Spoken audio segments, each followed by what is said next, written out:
those of you that are waiting, please don't forget to share, like, subscribe to the show. We're getting started here very shortly, momentarily. Yeah, so thank you.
The Browns, they're putrid. They're the worst team in the NFL. The season, the 2024 season is over.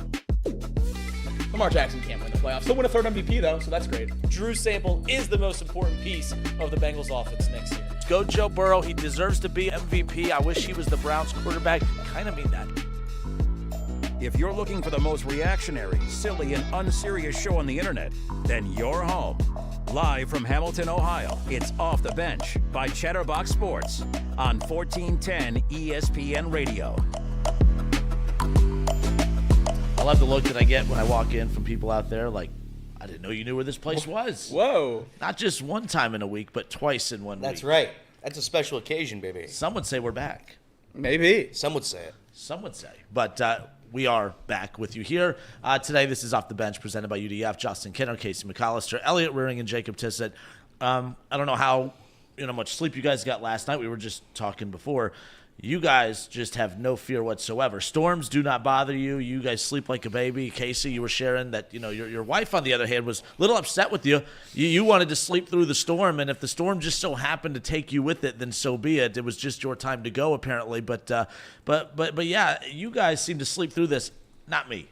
I sit on that couch. I have my shoes ready to go. I have my wife's shoes ready to go. I have the leashes for the dogs. I have the news on like an 80-year-old, and I just sit there with my coffee, by the way, to stay up, to make sure that I don't doze off and die. That's a good point. Yeah, it was a whole ordeal. But I'm here, late, but here.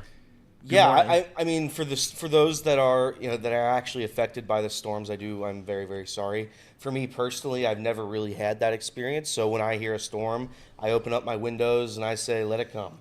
Because it's just, I like it. I like the sound of a storm. I had my window open all last night until I figured out that the rain was coming in sideways. So then I had to close my window because it was getting my carpet all wet. That'll get you. But I just like the storm. I'm not scared of the storm. I don't watch the news for the storm. I'll look at the radar and see if it's going to get heavy. When it gets heavy, I'll go outside and I'll stand in the storm because I don't mind it. I really don't mind it. I didn't, again, if there's a serious tornado threat, then it's a little bit of a different situation. We'll go down to the basement. You mean like last night?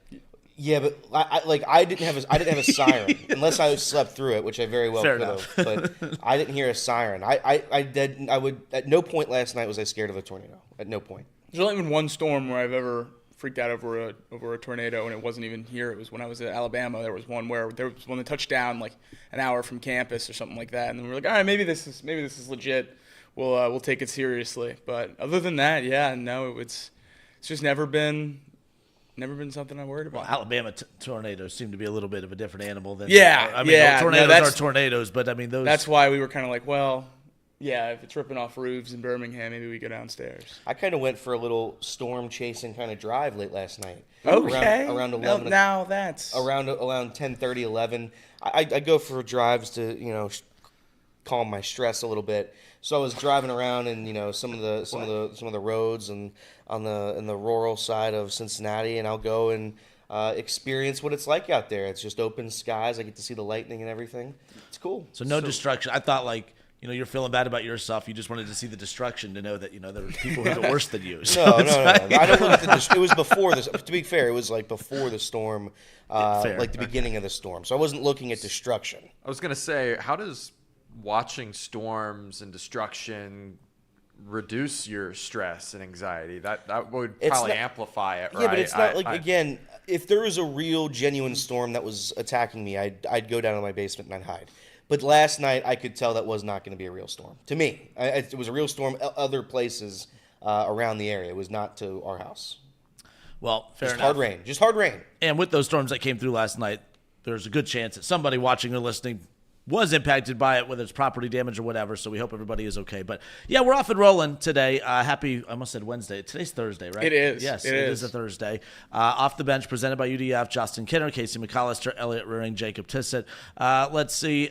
Yesterday we talked about Katie Blackburn's comments regarding the ongoing negotiations with Trey Hendrickson. And then Trey Hendrickson wasted no time in jumping onto play. By the way, good for Pat McAfee. You think Pat McAfee's where you squash beef or where you at least extend beef, whether it's LeBron James or Trey Hendrickson? I kind of like it. You think Pat texted him or Trey texted Pat? I think Trey reached out, said, I got to come on the show. Yeah. I kind of, but I love that Pat McAfee's show is that. Yeah. It's like, hey, you got beef? Bring it here. No, it's the best. We'll just stoke that flame. But he got to respond, and there's a lot of interesting things he said that we'll get, that we'll react to coming up. Well, there's no way that the Reds could be shut out in back-to-back games with the exact same score. We're going to get to the Reds in a moment. What's more depressing, the fact that they got shut out in back-to-back games, or the fact that you got shut out in back-to-back games where you only gave up one run in back-to-back games? I think that's the insult to injury. When it's one thing if you get shut out in back-to-back games, you lost 7-0 and you lost 6-0. But when you lose 1-0, that's just a kick in the man parts right there. Yeah. We'll get into it later, but I have thoughts certainly. I figured you did. Regarding this disastrous start for the Cincinnati Reds. Who would have thought? Who would have thought? The best part about Elliot's thoughts are that they've been bubbling up since well before opening day. And yesterday he told me, I finally get to use these. And he gave him as much time as he needed to. And now I'm afraid that he's probably going to get one whole segment of negativity here. You've earned it, buddy. You've earned it. Positive Elliot lasted 6 games. Or 17 innings. We're out. Yeah. 6 games, we're out. 17 innings of scoreless baseball will do that to you. It's only negative Elliot from this point forward. I'm sorry, I lasted 21. As long as I could. But we'll get to the. I always like to think. I think everyone likes to think that they're not a homer in some capacity. But with how obnoxiously, I've gotten ripped the last couple of days from listeners in Dayton for you told me this, you said this, and I'm like, yeah, I did. I got nothing. I tried to be positive, and we'll see. But we'll get to that coming up in a moment. But before we get to headlines, I did have to bring up the workout machine. We got to update. That's right. We got to update people on the workout machine because our guy Casey over here. I'm in Kroger last night battling all the olds. For the storm of the century that's coming. And all of a sudden I look down and Casey is just giving this little 2-minute, 3-minute tutorial of his new workout machine. I'm not gonna lie, I had no clue. That is not the LeBron James machine. That is not what I thought it was. I thought it. You know what the LeBron James the you tonal, mounted it on a wall. Yeah, that's a tonal. That's a what? A tonal machine. That's about what 5 times as expensive. Yeah, that thing is expensive. a beast. Yeah. Yeah. But this machine is a little bit different. Yeah, you're right. But you look buff. You look swole. He said this morning his legs are sore. Yeah, my legs are a little sore. I did leg day yesterday. I didn't show leg day. I showed what Jacob wanted to see, which was some alternative to the bench press because I don't have the bar yet. The bar's coming. Right. We're waiting on the product. Waiting on the bar. So yeah, it was a nice little fun little video. Thank you to my wife for filming that. But What if we did like Chatterbox, like Peloton? Like what if he led like the Peloton, like Chatterbox, Peloton, Chatterbox? What's the be name of the good. machine? the name of the machine is the Apollo board. There we go. Chatterbox Squats. Apollo board. Yeah, see, but you know they're legit because it's called squats, and the S at the end of squats. Guess what they did with it? Oh no. You'll never guess. What'd they do? They made it a Z.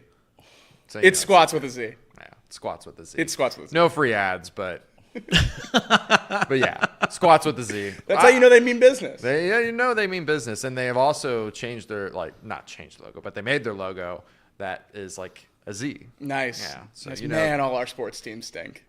They're all so bad. they're all so bad. We're 9 minutes. So bad. We're 9 minutes in. Yeah. We're 9 minutes in, boys. Like we're off, and we could just technically end this, count it as a segment, and then we just have 5 more. I mean, I think that it's possible because we do have Elliot's headlines, not with an S, but with the Z, coming Well, up here. I mean, it's up to us. I say we take a little. I say we hit pause. I say we take a little break because that way when we come back, we could pretend to actually be a very serious sports talk That's right. show. That's right. But yeah, anything else on what is it? What was it? Robotics. I think his machine's stupid, but that's all there is to it. There it is. And you think it's stupid, but I'll come over there and I'll try it out. That's what we'll do. you can try it out. That's what- Anyone here in this room is free to try it out. Wow. I'll pay you for Wow. it too. Dude, when you look out that window, there's so much wild stuff that happened. There's Jeremiah just walking by. That caught me by surprise. And then there's some dogs running around. There's a lot going Is there on. a dog out outside there the- again? Oh yeah. Okay, good. But I It'll don't bark- think it's it'll Reed's- bark soon. It's not Reed's dog. It's not Reed's dog. No. I don't think we're allowed to bring dogs in anymore, are we? I don't know. I have no idea. I don't know. I have no idea. All right, off the bench presented by UDF. Justin Kinner, Casey McAllister, Elliot Ruring, Jacob Tissett with you here. Elliot's headlines that ends with the Z coming up next. We'll be right back.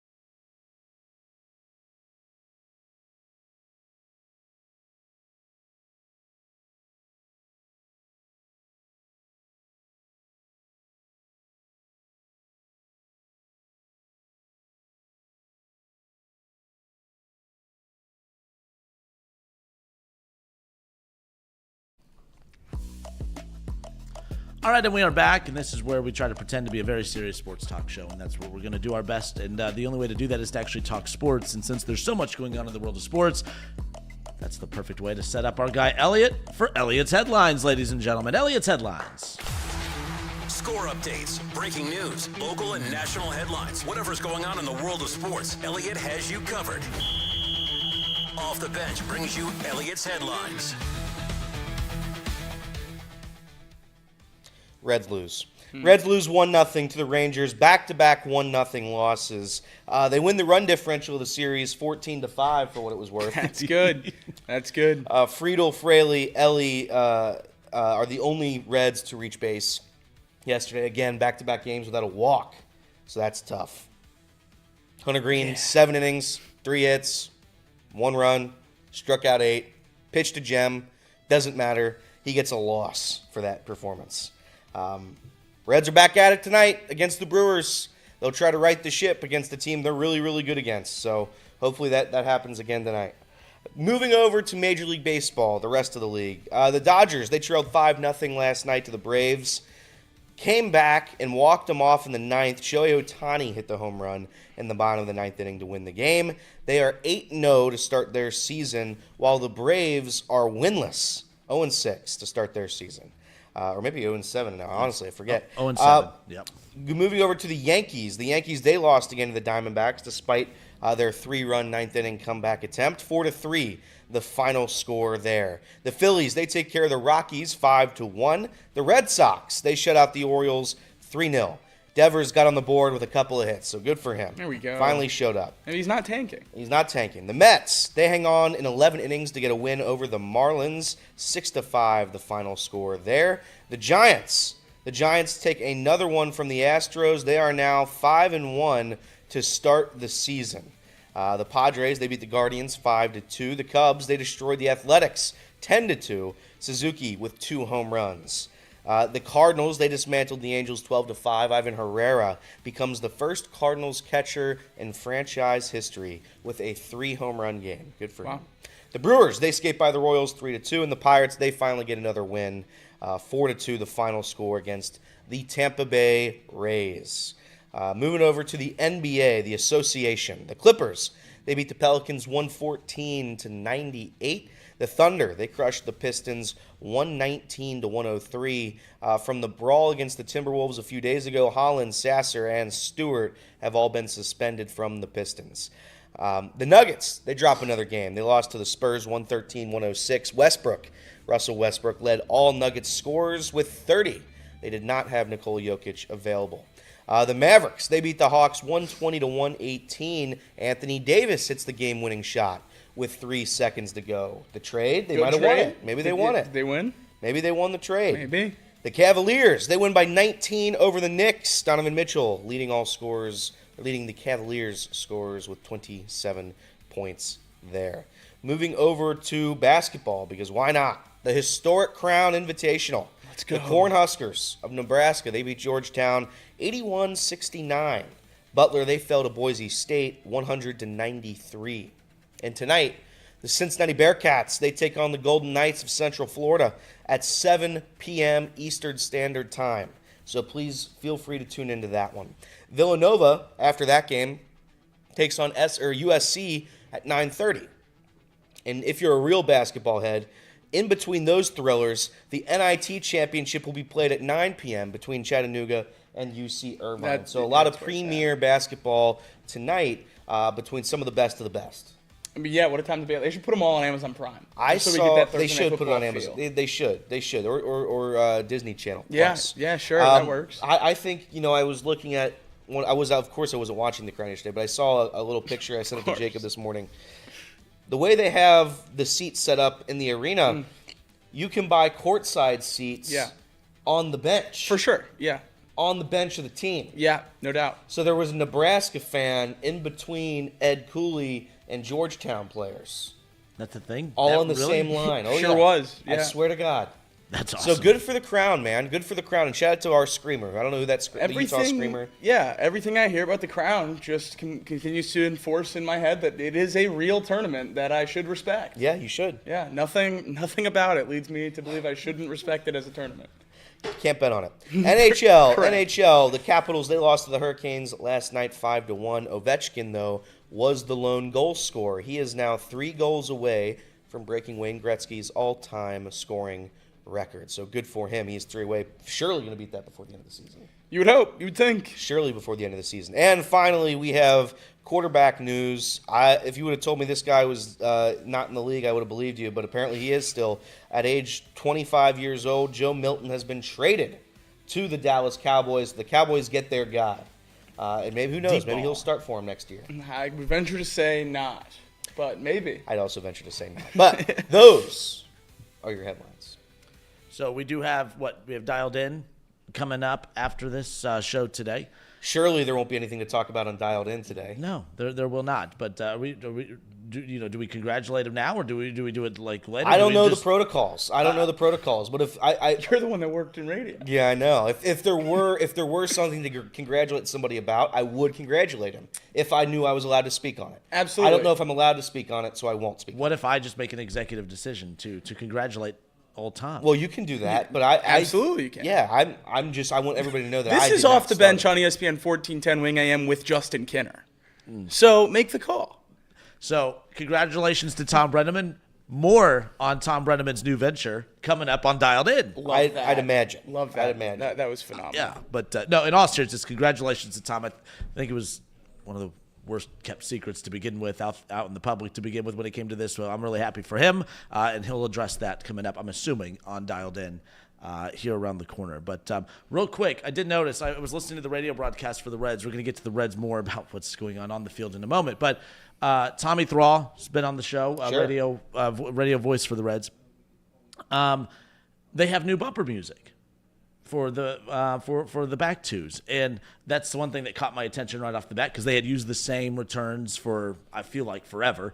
And it has to be from this show because he said yes, he did an interview recently, and he said that the hosts were kind of getting on him about the bumper music, and I said, well, it wasn't host, it was host, and it was the host. It was that guy right there. I think for those who are really enjoying, maybe not the Reds season to this point, but just the new sound of Reds on radio with the nice updated returns, I think we got to thank a guy Elliot over here. I think you influenced that, my guy. Per my sources, I believe Sean and Taryn over there were instrumental in fixing up the bumper music from 25 years ago. So they did a good job with that, and I'm glad they listened. Finally, they listened to me. I don't think the Reds ever lost back-to-back 1-0 games with that old bumper music, though. That is true. That's actually, so maybe that's on you. That's actually right. It might be on me. 15 years of Fergie and never once, Just saying. It was. I'll tell you what. That bumper music was. Whenever they played, what was it? It was. They always play like My Humps. Yes, and, that's what I mean. and Take Me to the Candy Shop. Whenever I heard those, it's the classic family song. I knew I was ready for Reds baseball. Yeah. Take Me to the Candy Shop. I could still hear Marty's voice talking over Take Me to the Candy Shop. It's a staple. But listen, I'm happy. I'm happy that they fixed it. Fair enough. We got the Reds coming up here around the corner. We'll get more into that. Let's see. We have a little college football headline real quick as we wrap up the headlines. Did you see that the NCAA, so Colorado, Deion Sanders, tried to get, because these spring games are pointless, right? Yeah. They're literally pointless. Cincinnati, is it a big deal, the Cincinnati spring game?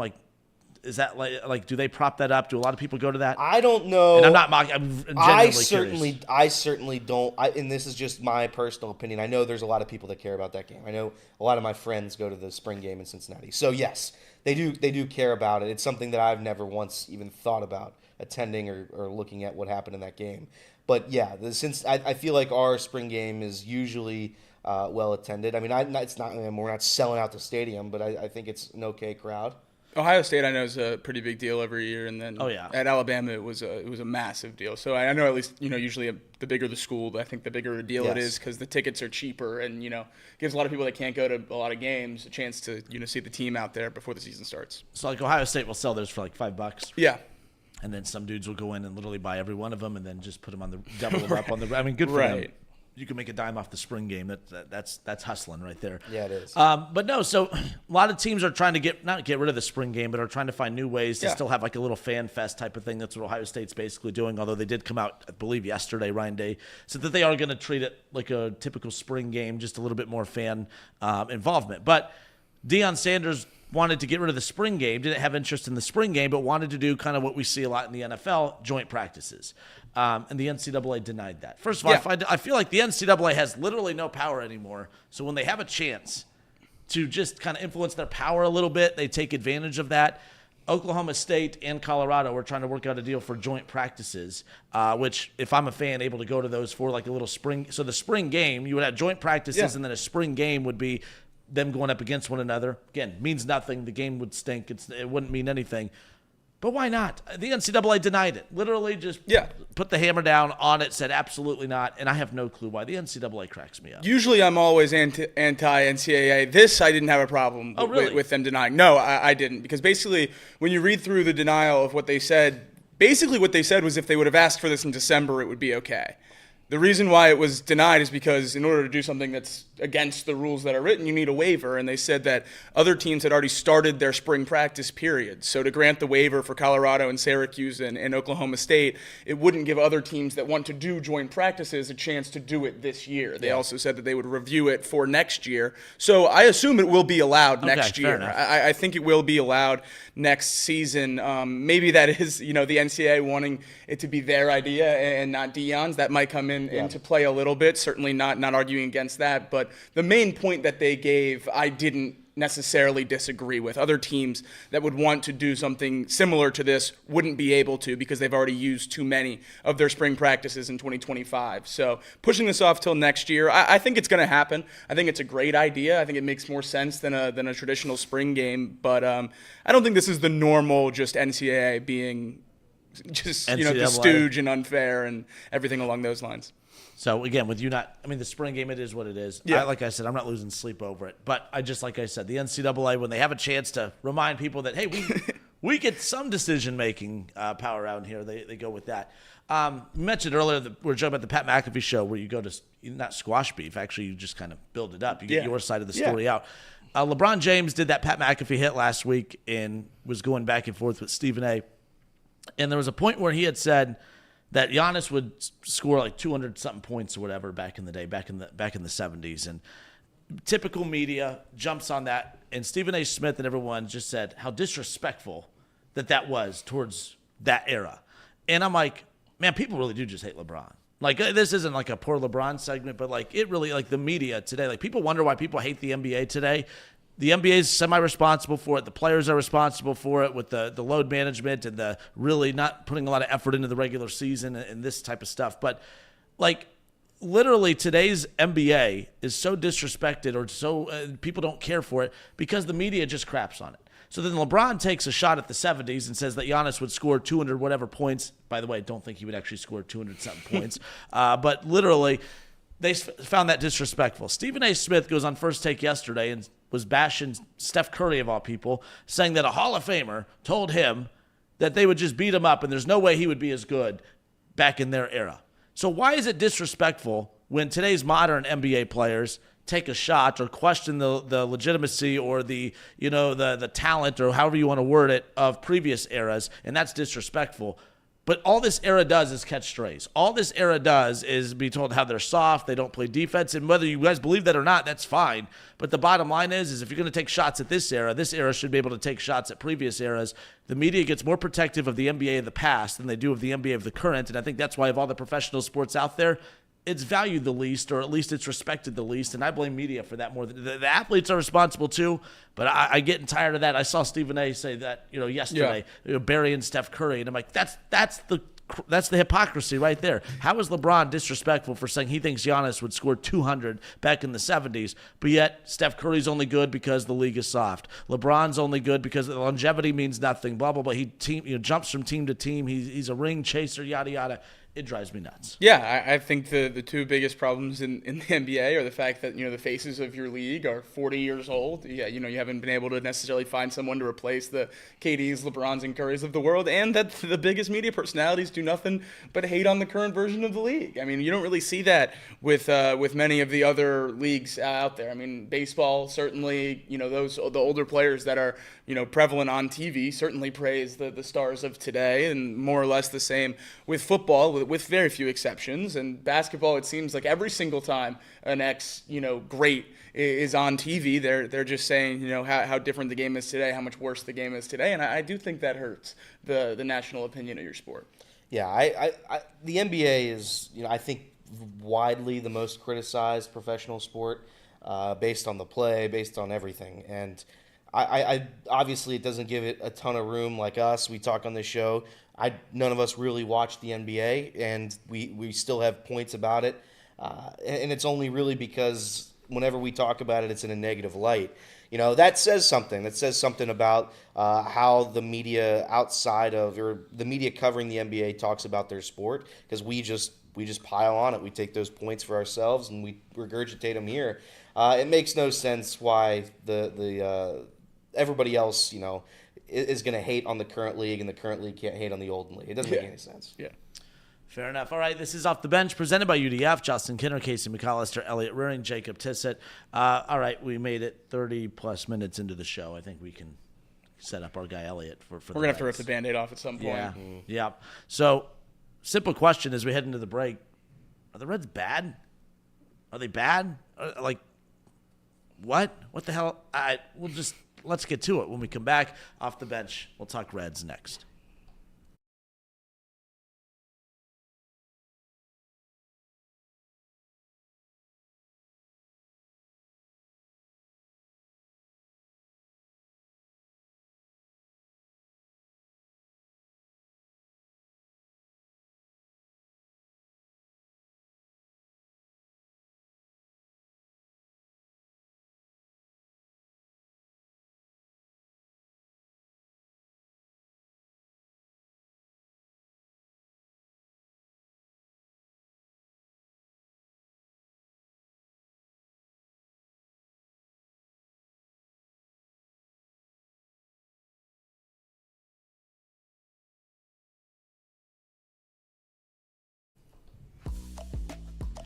I never think that I'm a homer.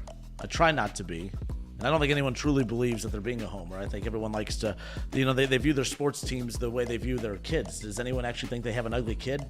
I don't think so. Have you ever heard a parent say, oh, yeah, that's the ugly one over there? And if your parents do that to you, I apologize. But the bottom line is parents never think that their kids are ugly. Everyone thinks that they have the cutest baby or the cutest kids in the world. And that's how we are with our sports teams. There's no way our Reds team is ugly. There's no way they're bad.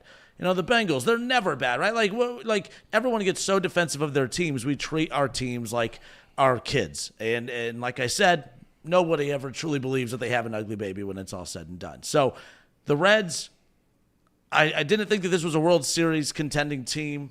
I don't think that this was a great team. I think that just based on circumstances, based on the layout of the division, the fact that they have very, very good starting pitching, you go out and you get a Terry Francona, and the fact that you have obviously a generational talent in Elly De La Cruz and Matt McClain and talents like that, I'm like, this team is going to make some noise. There's too much positive energy flowing for this team. There's no way this team could be back-to-back 1-0 shutout losses. And to make it worse, it's back-to-back 1-0 shutout losses after putting up 14. You talked about it earlier, Elliot, the fact that they outscored the Rangers in that 3-game series and still lost 14-5.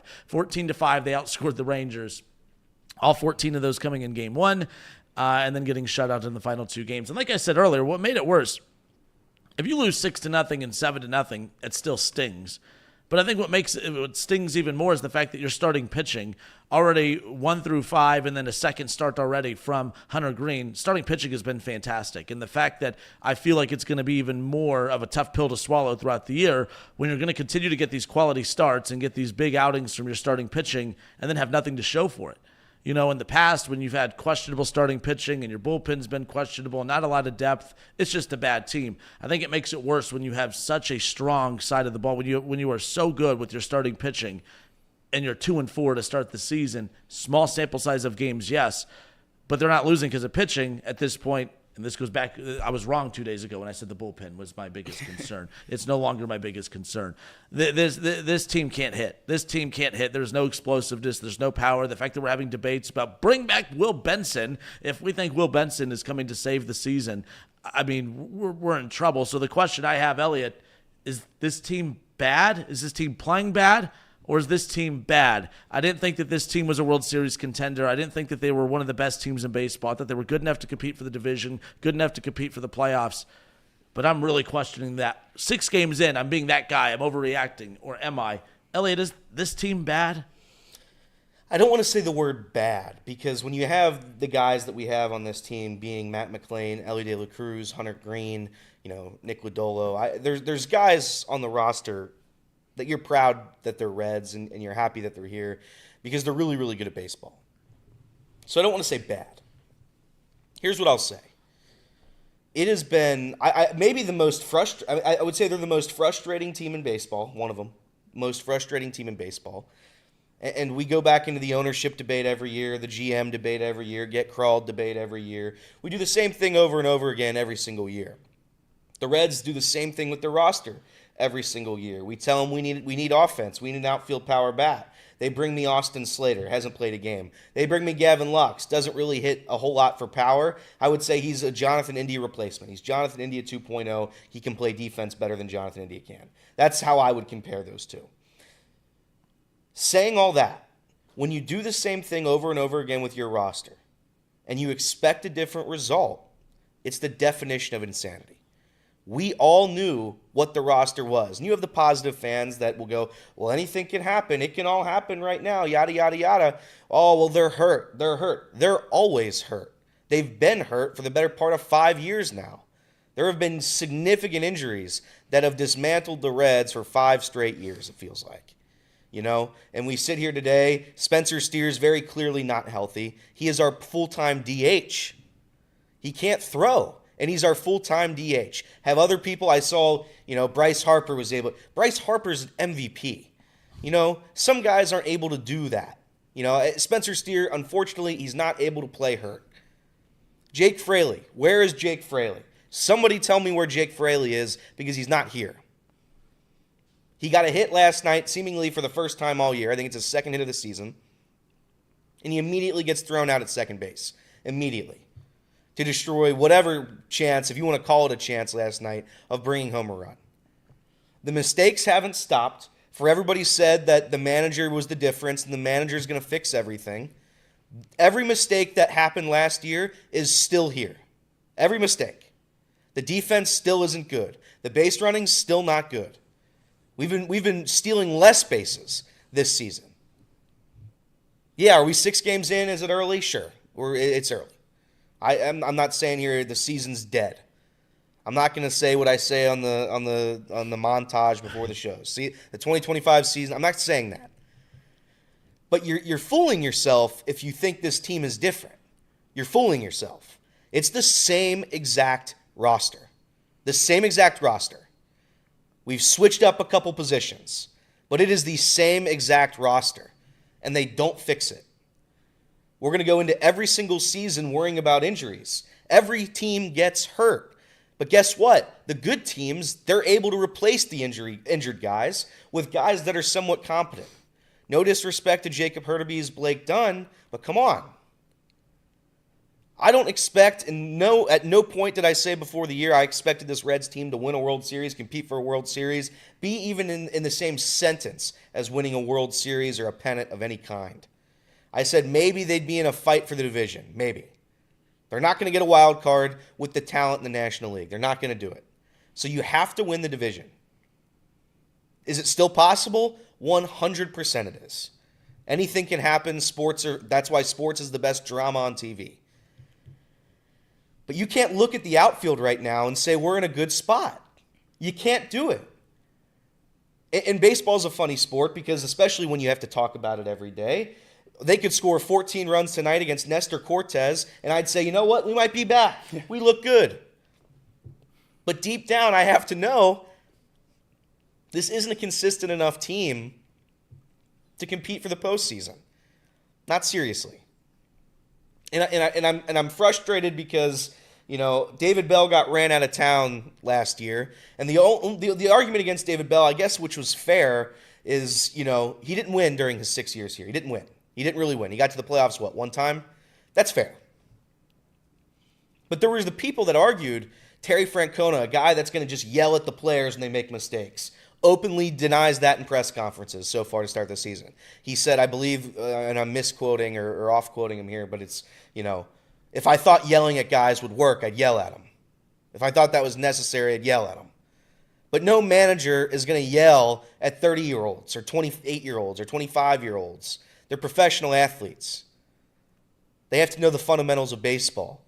Last year, they didn't know the fundamentals of baseball, and this year, one Terry Francona does not change the little things about this roster that make them not great. I'm not blaming Terry Francona the same way I'm not going to blame David Bell for what happened last year, and you're silly if you do. I just think it's hypocritical, and I know I'm Mr. Hypocrisy up here. I get it. I have to talk for sports every day, and I say the same opinions in different ways, and I change my mind a lot. I get it. But if you thought Terry Francona was going to change the dynamic of this roster just simply because he won a World Series a long time ago with a roster filled with Hall of Famers, like Jacob said last year, then you're wrong. And that's okay to be wrong. I'm just saying you're wrong. Terry Francona can only can only perform up to what the players on the field give him. They have not given him a lot this year. The pitching staff's been great. I thought the bullpen's been phenomenal. And again, this season probably has a different light if Ian Jabot does not close that game on opening day. A very different light. But Terry made a bad call. It happens. It's just the little bad calls for us. It means so much more than a little bad call for the Los Angeles Dodgers. Because they can rip off 10 in a row, no problem. They lose a bad one, they make a silly mistake, boom, 12 in a row. Freddie Freeman hurt? Okay, we'll replace him with another Hall of Famer. When we replace Tyler Stevenson, it's with Jose Trevino at the plate. He can't hit. Austin Wynns is a significantly better offensive player, but we need Trevino to play because he's a significantly better defensive player. We have Spencer Steer as our full-time DH. The guy can't throw. He can't use his arms. How is that supposed to work? The mistakes of last year are still here. They're not going away anytime soon. That's what happens when you have a young team. I'm happy the Reds have a young team. I'm happy that we get to watch Elly De La Cruz and Hunter Greene every night, almost every night, I guess, for Hunter Greene, every fifth night. But boy, it's going to get frustrating here, maybe come next year, the year after, because we know the clock is ticking. We know that. This is the window. You have Elly De La Cruz for a few more years, guys. A few more years. And a wasted season cannot happen. I'm not saying the season's over. I'm not saying the season's dead. I'm just saying you start behind the 8 ball yet again to start a season. You got the Milwaukee Brewers for 4 games to try to bring your season back to life. And that's not exactly a recipe for success. I'm not taking a victory lap. This isn't a victory lap for me defending David Bell last year. I'm just saying if you expected Terry Francona to save the entire franchise, you're probably a little bit misguided. I think the thing about Terry Francona, and I think we discussed this too right when it happened, whether you believe managers have a true impact on the game or not, I think it was what he symbolized. To me, the Reds going out to get a Terry Francona sent a message to me, to you, to everybody that, you don't go get a Terry Francona just to be bad. You go get a Terry Francona to compete. Now, we're 6 games in. 6. And it feels like maybe some overreaction, but at the same time, it's not, because these 6 games, everyone's like, including me, it's just 6 games. These are 6 games carrying over from last year, and they look the damn same. We're talking about how great Elly is, how great Hunter Greene is, and then we go back to talking about the errors, the lack of depth, the base running issues. Like, it's the same problems, regardless of who the manager is. To have expected, Francona to come in and just completely change everything and all of a sudden be 7-6-7-0 or whatever, maybe that would have been, that was wishful thinking. It's not like I wasn't wanting that, I think we all wanted that. But I think what I loved about the Francona hire was that it symbolized, or what we thought, we're going to be competitive. We are going to be good moving forward. We are not settling for these 75, 80 win seasons, miss the playoffs, and we'll try our hardest next year as we hope that our young guys develop and take that next step forward. So that's the frustrating part. We put it in. Casey, is that in? Yeah, it's in. Cool. So we put it in we put the poll in the chat for those watching on YouTube. And by the way, those who are hanging out with us right now, if you could please give the show a like, give the stream a like. We really appreciate that. And also take part in the poll. Very simple. It's not a difficult one. Are the Reds bad?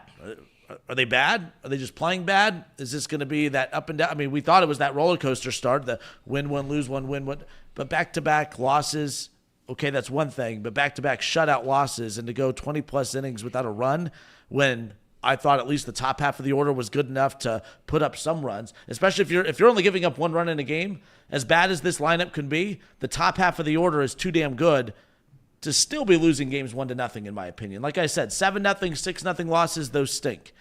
But when you're losing 1-0 and you're getting great pitching from the guy that's 5th in your rotation in Spiers, and then you go right over to Hunter Greene back at the top of the rotation and get another gem from him, and you have nothing to show for it. Morale's even lower the second go-round of Hunter Greene, which is just insane. So the question, Jake said it to you, is this team bad? Just bad vibes right now? Overreacting? Where are we with this team right now? 6 games in, with just a few more games to go in the season. Yeah, I think if anyone watched, how the Reds constructed their roster this offseason and dealt with, trying to get better from last year and thought there was going to be some kind of big sweeping improvement. I don't think we watched the same offseason. That's why I was, scratching my head every time we talked on this show about, someone on ESPN or MLB Network saying the Reds had the number 1 offseason in the MLB. I just didn't see the same thing. So I don't necessarily have the same, shock factor out of this start as, a lot of other people, because this is the team I watched last year, and they trotted the same team out this year, so why would, anything major change? I do think we're going to see a much better team when it comes to fundamentals and everything along those lines that we've talked about with Terry Francona as we go through 162. We're only, 6 games in, so, we'll see what kind of impact he can have as we move through the season. This also, isn't a 1-year thing. We hired him to make an impact on these young guys throughout a 3-4 year tenure with this team, so that matters too. And thank God we were right about this pitching staff, because, if we were wrong about this pitching staff, and these games would be very, very ugly. At least we're in them. We're one ball getting over the fence away from tying up every game we lose. That's the positive of 1-0 losses. So, I guess we do 6 games in have to find, the silver lining in the pitching staff being incredible, but how long can they keep that up? If our only chance to win games is to have our starter go 7 innings, allow 1 or 0 runs, and the bullpen allow nothing, and then pray somehow by our 27th out we're able to get a guy across home plate, I don't think that's a great way to run a baseball team, nor a great way for fans to watch baseball. So it's as frustrating as it comes, to see that the last 2 games. But we do have our ace, who somehow has lost both of his starts, but is an absolute buzzsaw on the mound that just mows down, the other team's lineup. And he's great to watch every 5th day. And Elly De La Cruz is a superstar at shortstop. And Matt McClain looks great so far at second base. There are pieces of the team that are going to be exciting to watch all year long. I'm not, losing it over the first 6 games, but it is very, very frustrating. I hear the comments in the chat, and we say it, and we're going to continue to say it. It's only 6 games. It's only the first month. It's only the All-Star break. Season's over. It's only 1 year. It's only his first year. It's only his second year. It's only his third year. 5 years later, nothing. It's only 10 years. It's only 20 years. The Reds haven't been good in a very, very, very long time. I'm not going to go on the ownership rant today.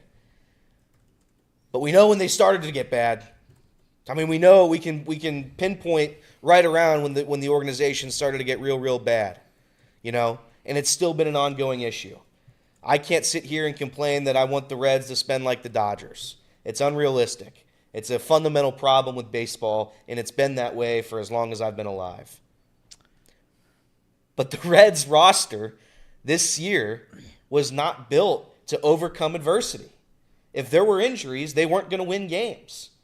Do I blame this current iteration of the roster for not winning games right now without Spencer Steer, with Jake Fraley not contributing, with CES hurt, with Tyler Stevenson being out till God knows when? Haven't heard any updates there.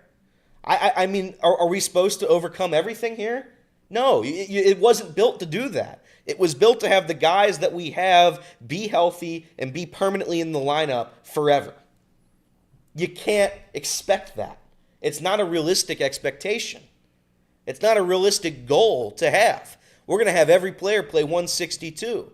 I see everybody on Twitter yesterday. The fans aren't built for 162. Guess what? The roster is not even close to being built for 162. Yeah. They're built for 50. There's a lot of good guys on this team. I'm not discrediting them all. That's why when Justin asked me, are the Reds bad? Is this Reds team bad? And the answer is no. They're not bad. But they're not what you want them to be. They're not what Nick Krall expected them to be. They're not what he hoped they would be. Is it early? Sure. And I'm going to keep saying it's early probably for the next month and a half. It's early. They'll figure it out. But all I'll say is water finds its level, right? And the fact of the matter is the Reds' offense and pitching staff, they've not been in sync for the better part of 3 years. They haven't. So this pitching staff right now, carrying the offense, back-to-back 1-0 losses, that's pathetic. To get absolute gems from your pitching staff back-to-back nights and not coming up with 1 run, are you kidding me? Not 1 run? And you expect that to continue? We're going to lose how many games in a row? 1-0. We're going to lose tonight in Milwaukee 1-0 against Nestor Cortes, who lost the battle to the torpedo bats in Yankee Stadium? That's what we're going to do? You cannot keep losing 1-0. They know that. Everybody knows that. Everybody in the world knows it. But it's increasingly getting more frustrating as the pitching staff continues to dominate and the offense is nowhere to be found outside of 2 guys. I hope something changes. But I'm a little less naive than I was last time. I said I wasn't going to have high expectations. I said I wasn't going to get excited. For this very reason. Sorry. Don't apologize. You're good. So we're going to step away for a few. We'll pick up with this when we come back. In the chat, by the way, appreciate everyone hanging out with us in the chat. Again, give that stream a like. We appreciate that. But Josh W. in the chat says, pull up Zach Cozart's tweet. We'll do that when we come back, Case. But he says, pull up Zach Cozart's tweet about just being happy. And I think you said something similar, so we'll see. But no, pull up Zach Cozart's tweet about just being happy to see Elly play in Cincinnati. It's maddening, he says. What's that tweet? What's that post he's talking about? We have that for you when we come back. Plus, we'll take a look more at the results of the poll.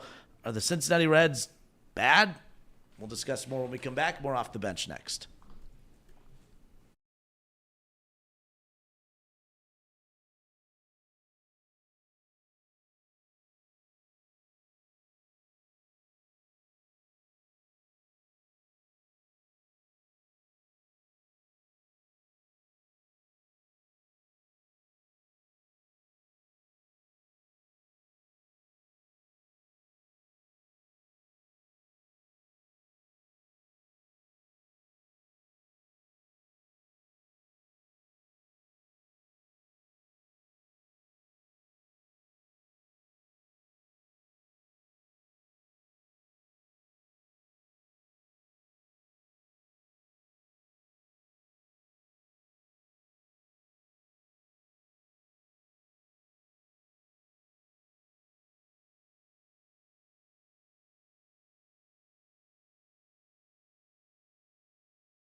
So you had Brady Singer, Carson Spiers, and then Hunter Greene pitch in that Rangers series. And we talked about the fact that the Cincinnati Reds outscored the Rangers 14 to 5, and still lost that series. Brady Singer, Carson Spiers, and Hunter Greene totaled 20 innings pitched, gave up 2 runs, walked 5, and struck out 21. And the Reds lose that series 2-1. Like that's brutal. That's painful, and that's what we've been spending our time on when it comes to the Reds. You lose 6-7-0 back-to-back games. That still sucks. We're still sitting here complaining. We're just talking about different issues. But I think when you have such a dominant portion of the team that is living up to their expectations and no one else is living up to theirs, I think that's a hard pill to swallow. Simple poll question today: are the Reds bad? Right now, 58% of the votes that have come in so far, guys, say yes. 58%. 42% say no. So confidence is shot here early. Now you can argue that what that poll would have been like before opening day. I don't know how much further it would be, how different it would be. I think it'd be a little bit more positive, but nonetheless, confidence is shot. And you brought that point up earlier, Elliot. Someone said that the Reds fans aren't built for 162. How about 10 years of 162 games where we've seen this same song and dance? We've seen this same 10 movie years. How about 30? Over and over and over. How about 30 years? Yeah, I mean, no doubt. I just meant for the time that the playoff, little run in the early 2010 stopped and all that. But we welcome you back again off the bench. So one of the members of the chat, I think it was Josh W., said, pull up Zach Cozart's tweet about just being happy to see Elly De La Cruz. And we have that for you pulled up now. So Zach Cozart tweets out, again, former Red, the desire that Reds fans have for a winner is no doubt deserving. I'd argue that you would feel better and have better energy in life in general if you sat back and realized how amazing and lucky you are to get to watch another generational player like Elly. Had Votto for all those years. Don't take Elly for granted. Now, we talked during the break. I think all of us have a different perception or takeaway of what that tweet can necessarily mean. I'm here to tell you, having a generational talent like Elly actually makes this worse. Having Joey Votto for all those years and not having a whole lot to show for it made that worse. It's one thing if you're just bad from top to bottom. Like the A's don't have a Joey Votto. The A's don't have an Elly De La Cruz. And the A's don't even have a home ballpark. I mean, they're just sitting around waiting for their real home to be built at this point. And they're bad. That's a bad situation to be in, and I guess we could be them. That would be a worse situation. But I think it makes it more painful to be a Reds fan when you have an Elly De La Cruz, when you have a Hunter Greene, when you have a Matt McClain, when you've had the Joey Vottos, and you've had the Brandon Phillips, and you've had the great players over the last decade and some change, and not even counting the pitching. When you look at the Johnny Cuetos of the world, the fact that you had Sonny Gray here, the fact that you had Luis Castillo, the fact that you had Trevor Bauer. Look at the great players that have been here over the last 10-plus years, and there's really nothing to show for it. So I get what he's trying to say. Focus on the positive. We are focusing on the positive. The positive is that we have Elly De La Cruz. The positive is that we have Matt McClain. And the positive is that we have Hunter Greene and Nick Lodolo and obviously a Nick Martinez. And to keep going down that list, you get a Brady Singer and Spiers, great for him, stepping in and filling in, whether it is for an Andrew Abbott or a Rhett Lauder or whoever. The bottom line is there's a lot of great players that we could just sit back and say, well, by golly, wins be damned. At least we have this. If that's what Zach Cozart strictly meant, and I know, Jake, you have a different take on it. We'll get to you in a second. But, no. I think Elly makes it worse. Having an Elly De La Cruz, if you don't have talent and you're losing, all right, you're supposed to. But the fact that you have this much talent, it's making it worse. Because as I said earlier, I think the reason so many people are so critical of jumping on Terry Francona early and jumping on this team early is because if you can't win with this team, if you can't win with a Hunter Greene, a Nick Lodolo, and a Nick Martinez, and a Brady Singer, and whoever, and keep going down the list, all of this talent on this roster, a generational Hall of Fame manager in Terry Francona. If you can't win with this, you're never going to freaking win. So I don't want to be told that, all right, stop pouting about the 2-4 start and just be happy, by golly, you have an Elly De La Cruz. Nah, pass. That's not how I view it, at least. Yeah, I think that's fair. I certainly agree with kind of the sentiment that he's saying. This team could be 2-50. And if Elly's in the lineup, I'm still going to want to go down to the ballpark and watch him play. So I think that's more, what he's getting at. I kind of took this when I read it as, kind of a subtweet to the attendance over the last few days, kind of since Saturday, since kids opening day. It's been abysmal at Great American Ballpark. I know it's been cold in Cincinnati. I know the Reds never do well during the week, especially early in the season, but it has been pretty bad. And when I read this tweet, I took it more as it doesn't matter what the win-loss record says. If you have a chance to go down to Great American Ballpark, honestly, over the next 3-4 years, and watch Elly De La Cruz while he's wearing a Reds uniform. You should take advantage of it, because it doesn't matter, if 2 through 9 perform. If Elly De La Cruz is out there, you have a good chance, to see something historic. So even if you are, mad at the Reds franchise and mad at,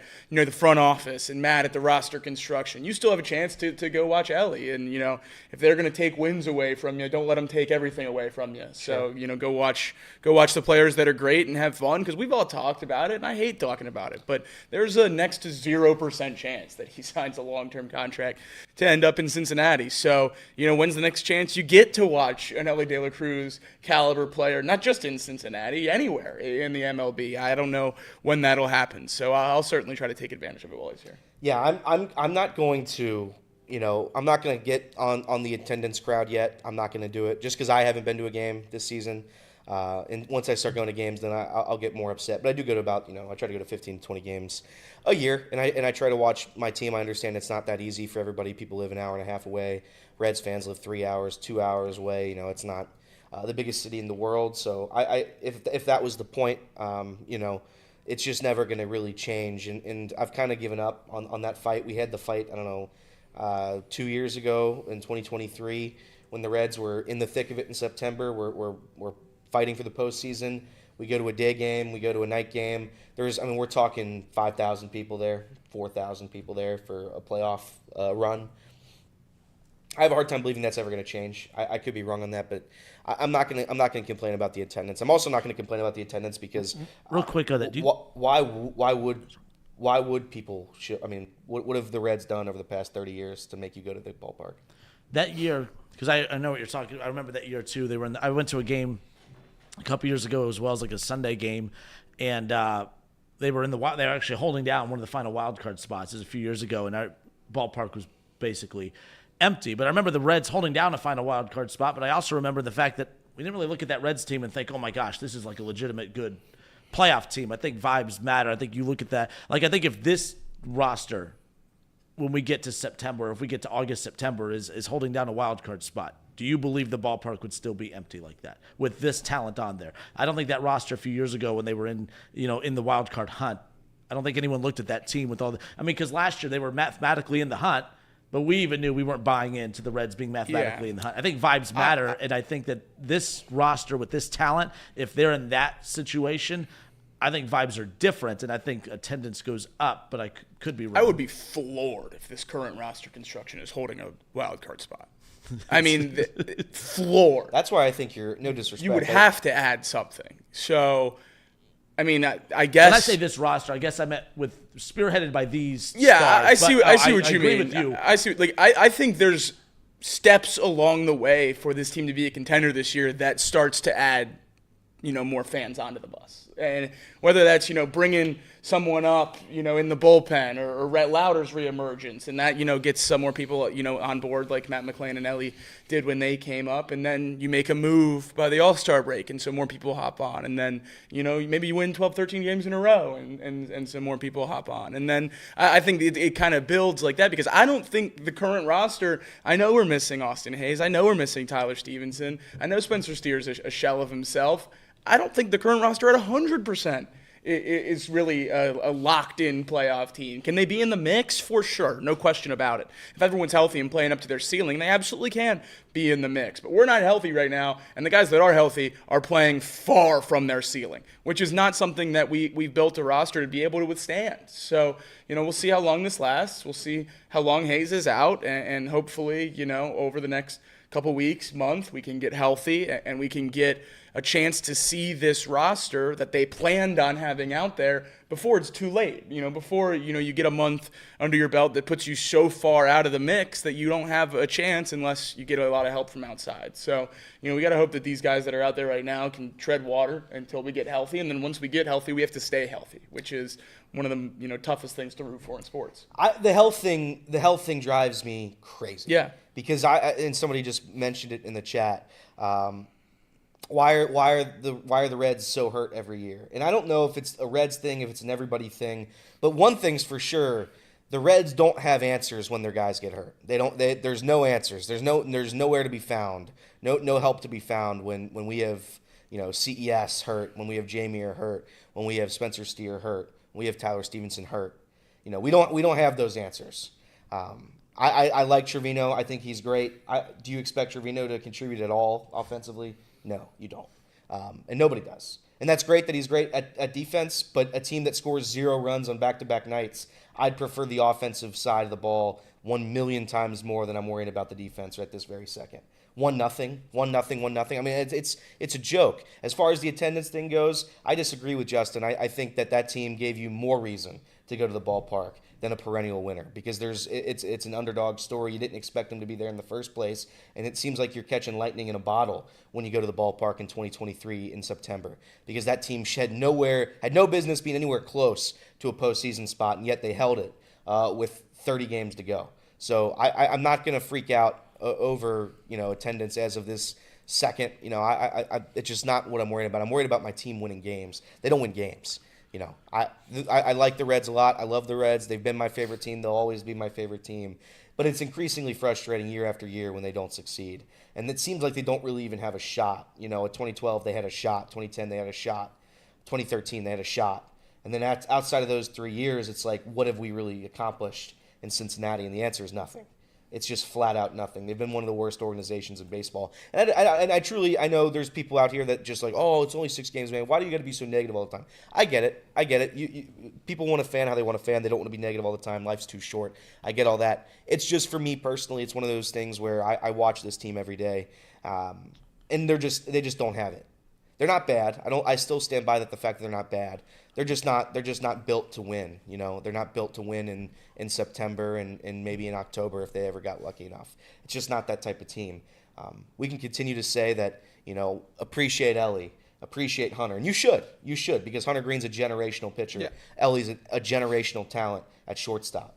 These guys, not every team has those guys, and we do. But that only gets you so far. I appreciate Joe Burrow. If the Bengals don't win a Super Bowl, what have we done? They've got to a Super Bowl, I'm happy. If the Reds don't make the playoffs, which is significantly worse. And we're not even asking for, we would love it. We're not even asking for a World Series. We're just asking, wild card, postseason, something, October baseball. I would trade every player we had for a World Series. I'd trade everything for a World Series. They can move the team out of the city for a World Series. Let me experience that for as much as I care, because I can't even fathom the Reds winning a World Series. It's not even in my brain that it's possible at this very second. So, yeah, you want to appreciate them, but you also want to see a team win. It's like we're year one of Terry Francona, and if we're going to sit here and say, well, it's only year one, that's fine. But next year, the team better damn well be in a better spot. They better spend a little bit on the offense. A little bit.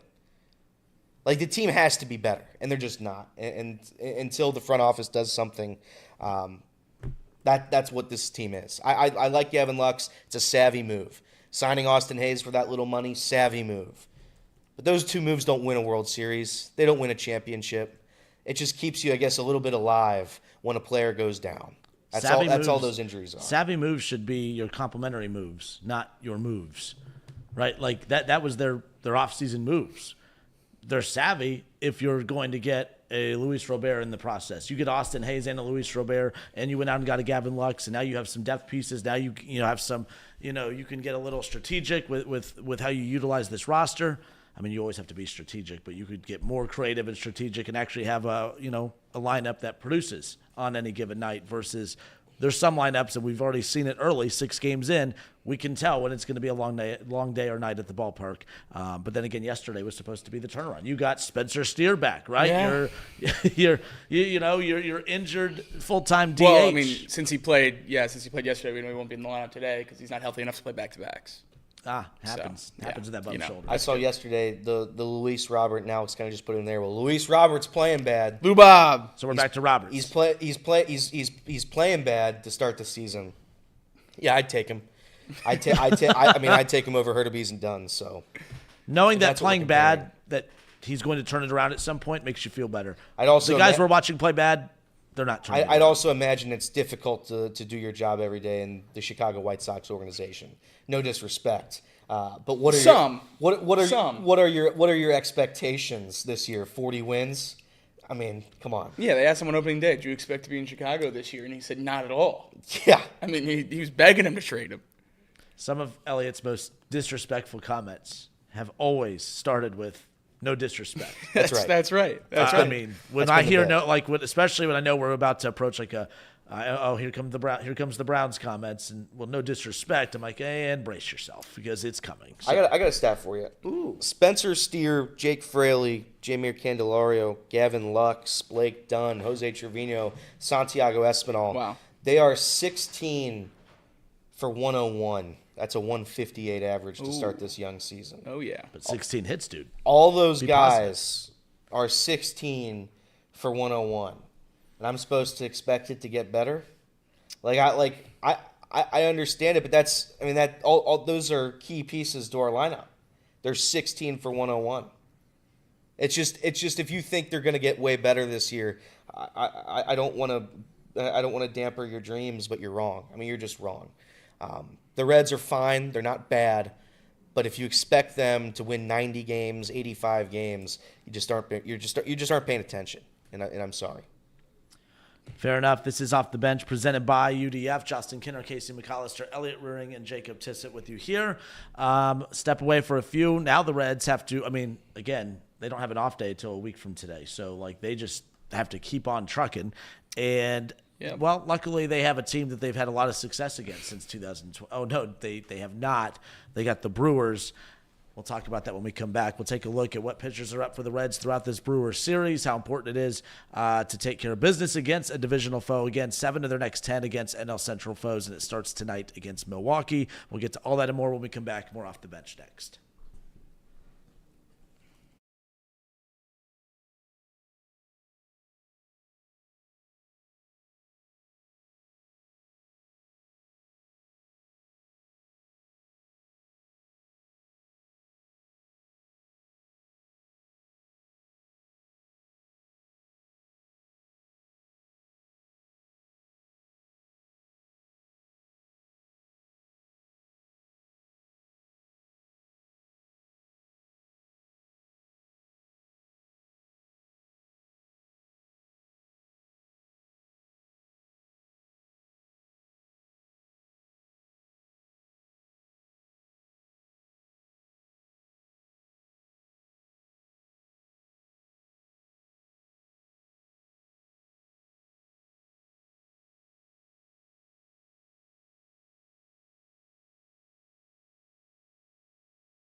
What do you guys think the record is for the Reds against the Brewers since 2020? I'll say 15 games under I was 500. going to say, 10 games under 10 500? games under. The Cincinnati Reds are 28-46 against the Milwaukee Brewers. Oh, yeah, pushing 20. 20. Yeah, Right. it's not too bad. Should have known 20. It's not too bad. Not bad at all, and especially with, which is so stupid to Let's say. get 4 back. The season's on the line today, starting today, right? Are we doing that? Here we are in early April. Season's on the line. This is the most important series of the season. If you were Cincinnati This might be the Reds. most important series in the history of the franchise. It might be. It might be. And here, I'll actually say it of the is. Terry Francona era. This It's the biggest is the most series. important There we series go. of the Terry Francona era, and we will update you when that changes. Both teams are two. Both teams Yeah, are two. probably next. Both teams are 2-4. I said it yesterday. If you want to beat the Brewers, it has to be when they're down. I know they've just won back-to-back games, Yeah, pitching looks all right too. but they're more down now than they are going to be in the middle of June. So let's figure it out tonight.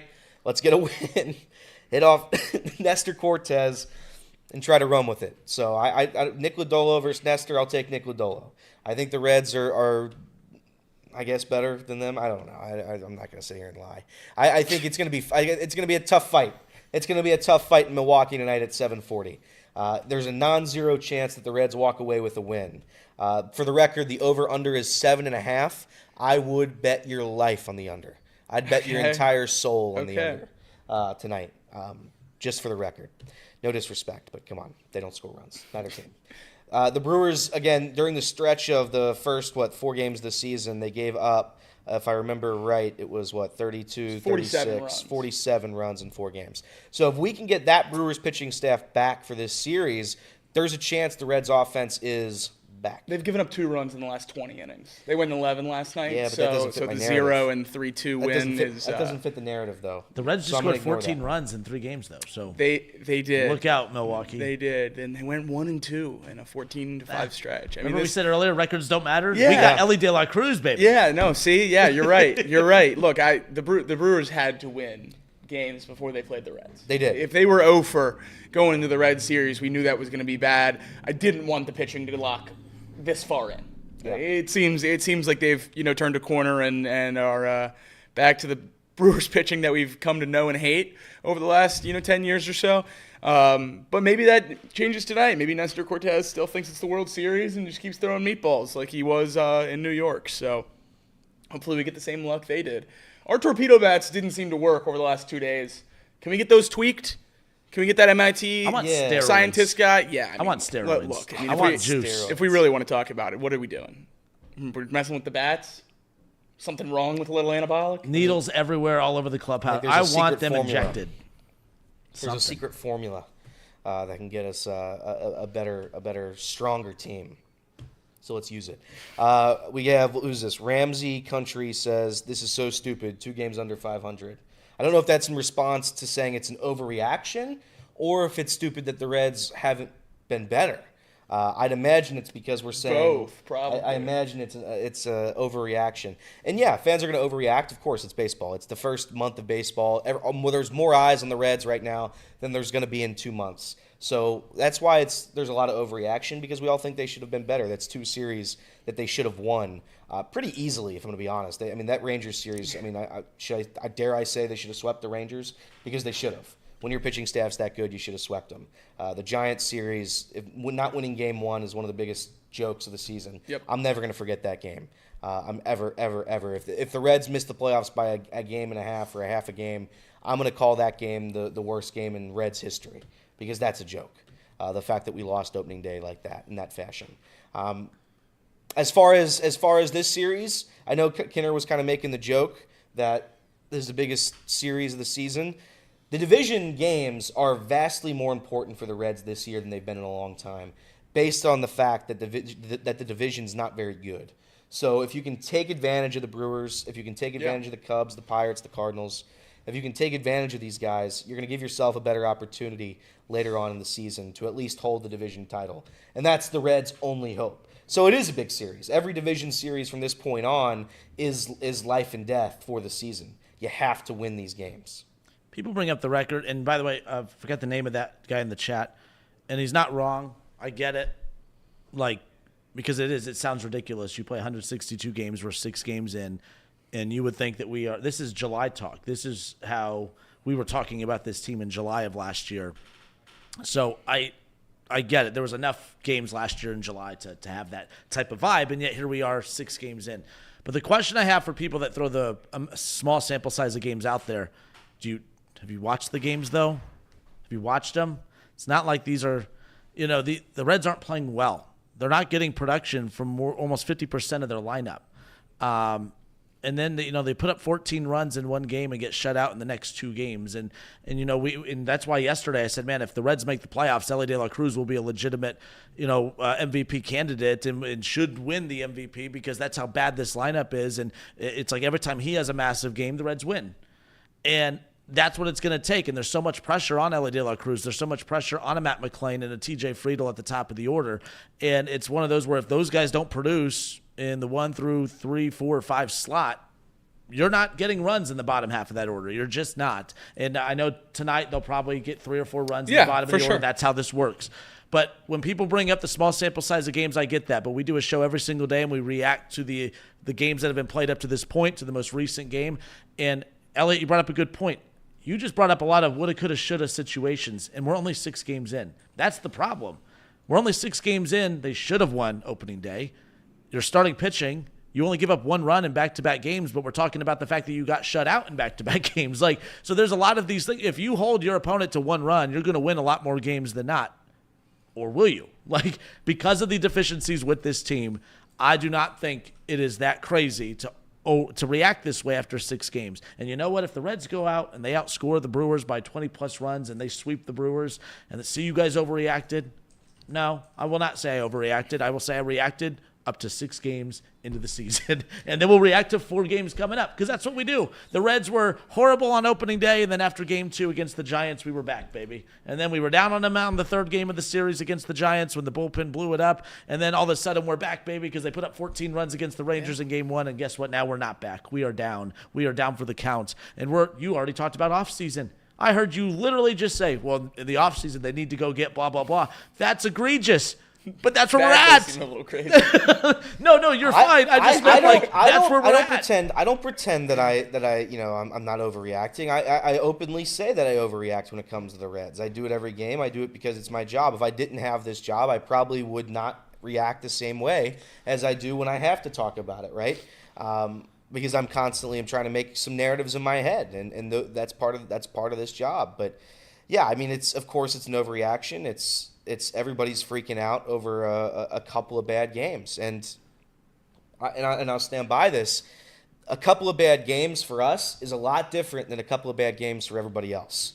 So I take caution with freaking out every night and saying this and that and saying we're on to next year, because I never once said the season's over. The season's still alive. It's early and all that good stuff.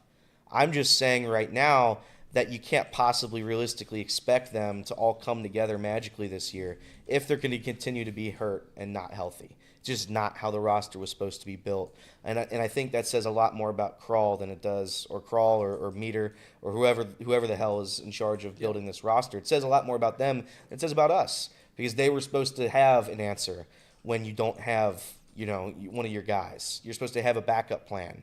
And the backup plan for us is not as good as the backup plan for other teams out there. So that's why I freak out over the little games like this. One thing we do know, if we want the Reds to win this series, we want them to have any chance of winning this series, they have to win tonight. They do. They have to win tonight. Can't drop game 1 and have any chance of winning the series. So what would you put the chance of winning the series at? Winning the series? Oh, yeah. So that's 3 out of 4. Oh, sure is. So 10%. I thought it was going to be lower, honestly. I'm impressed. 8%? Give us double digits. 10% then. Okay, We'll stick with 10% that it. they win this division against the Brewers. And by the way, I know that's negative. They don't beat the Brewers. Kinner read it off. They're 20 games under 500 since 2020.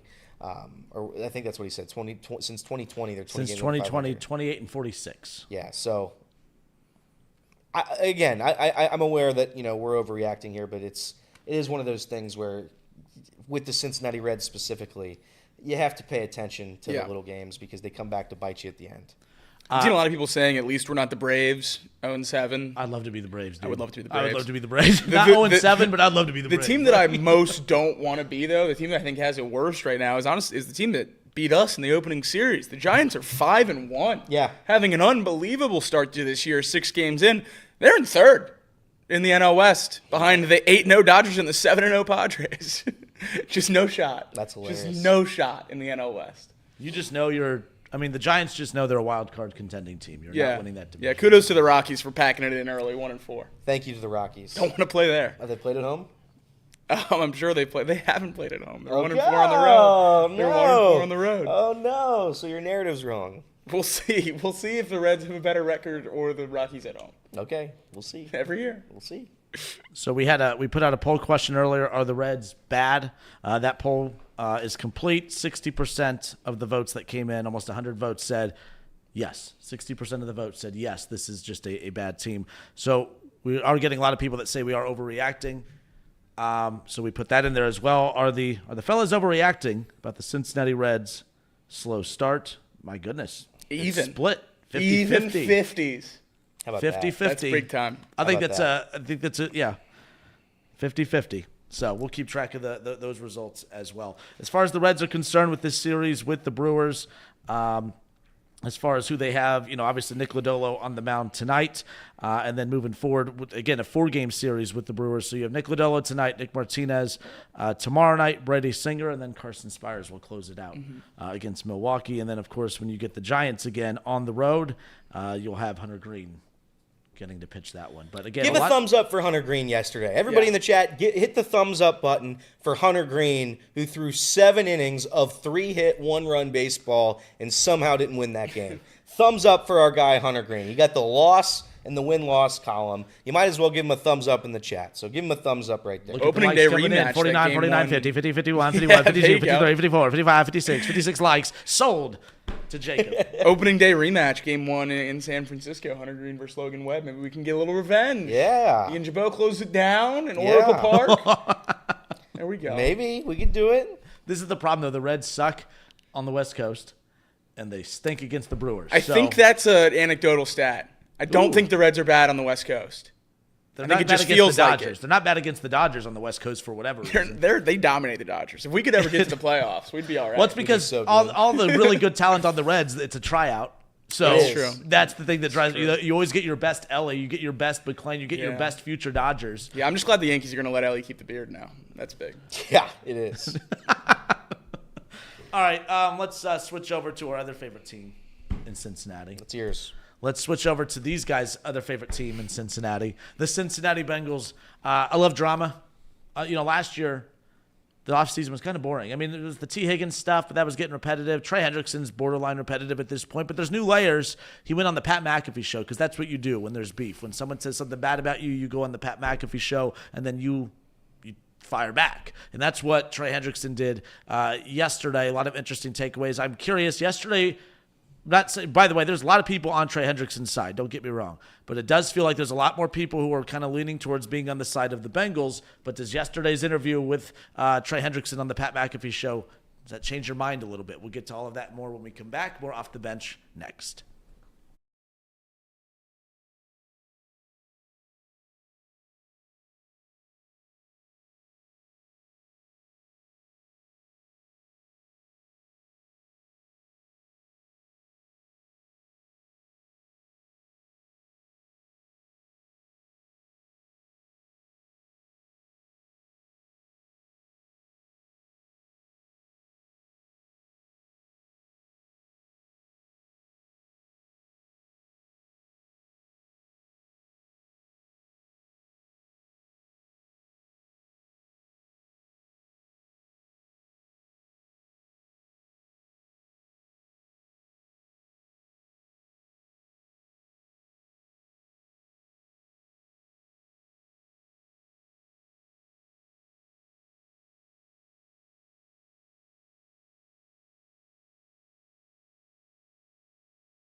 All right, and we are back. This is Off the Bench presented by UDF. Just a reminder, Tom Brennaman, Luke Brennaman, Casey McAllister. Casey's working double duty today. Dialed in coming up immediately after Off the Bench here today. Chatterbox Sports on YouTube, so keep that in mind. We put out the poll in the chat, and it's remained very, very tight and close. Look, the Reds are 2-4. It hasn't been great. Coming off back-to-back losses, losing by 1 run. Not just losing by 1 run, sorry. Getting shut out and only giving up 1 run. So that's a little painful. But some believe we're overreacting with the negativity, but others don't. In fact, now 51% say no, we are not overreacting. There we go. So we'll keep track of that as we I close out agree. the show. I agree. I don't think we're overreacting either. I'll overreact about some Bengals breaking news. I know we were about to go into the Trey Hendrickson segment, but this is something that I'm breaking a sweat over here, and I really, really don't like it. Katie Blackburn quote. They asked Bengals VP Katie Blackburn to make comments about the franchise's future in Cincinnati and the lease on Paycor Stadium that ends in 2026. Sure. And her quote regarding whether or not they'll pick up the option to extend that contract by a few years. Quote, no. We could, I guess, go wherever we want after this year. Oh, no. That's a real quote. Oh, yeah. Today's Out of April. her mouth. It's April 3rd, dude. It's not the 1st. We could, I guess, go wherever we wanted after this year.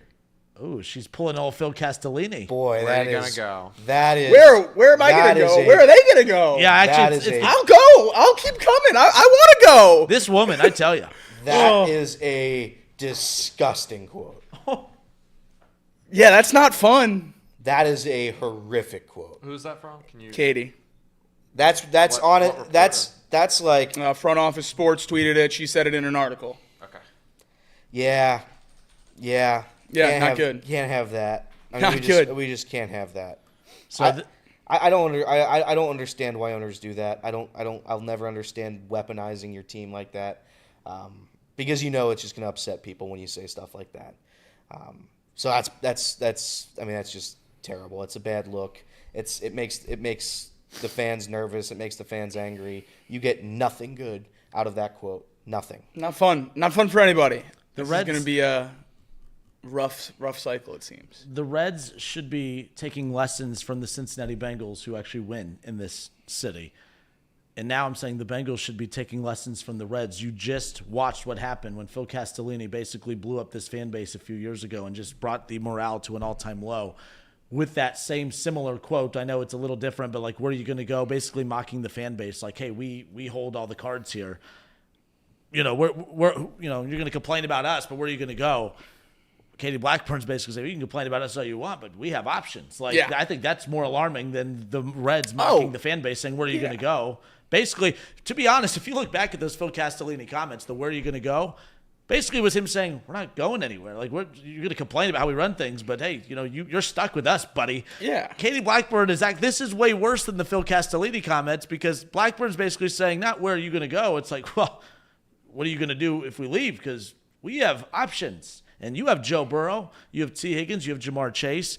You have a core that would make them such an alluring franchise in any city out there. I mean, Vegas is running. I mean, you look at Vegas and LA, they're running out of spots over there. But you never know at this point. But that's not good.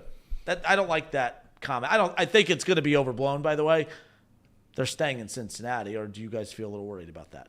I'm not overly confident that they're downtown for the foreseeable future. I would be That's been on the rocks since pretty shocked if they were to leave Cincinnati. I mean, Cincinnati, obviously talking from a greater sense than the Banks, but I wouldn't necessarily be floored if they moved away from the downtown space. That stadium needs a lot done to it to get up to snuff with where the top stadiums in the NFL are today. I don't think it's terrible from a in your seat watching the game perspective, but once you get to the concourse, it's concrete walls. So I mean, there's certainly a big gap between Paycor Stadium and the other top stadiums in the NFL. I also think a conversation that revolves around a new stadium is what you're able to do with practice facilities and things connected to said stadium. So that's another part of this whole thing. And obviously we had the indoor talk over the summer last summer that was getting a little bit louder. That financially doesn't make a ton of sense, but all options are on the table. I think obviously one of those options, the option most people would want, is to them to stay in Paycor, put some money into it, renovate it, and make it a little bit better. But there's certainly an option that the Bengals aren't playing in Cincinnati maybe as soon as 2026 or 2027, which is about as startling as it could come. I never had a worry at any point in time that the Reds would leave Cincinnati. Rob Manfred and baseball wouldn't let them. Yeah. There's a 0% chance that they would be willing to give up the Cincinnati Reds, the team that started baseball. That's never going to happen. What are the Cincinnati Bengals?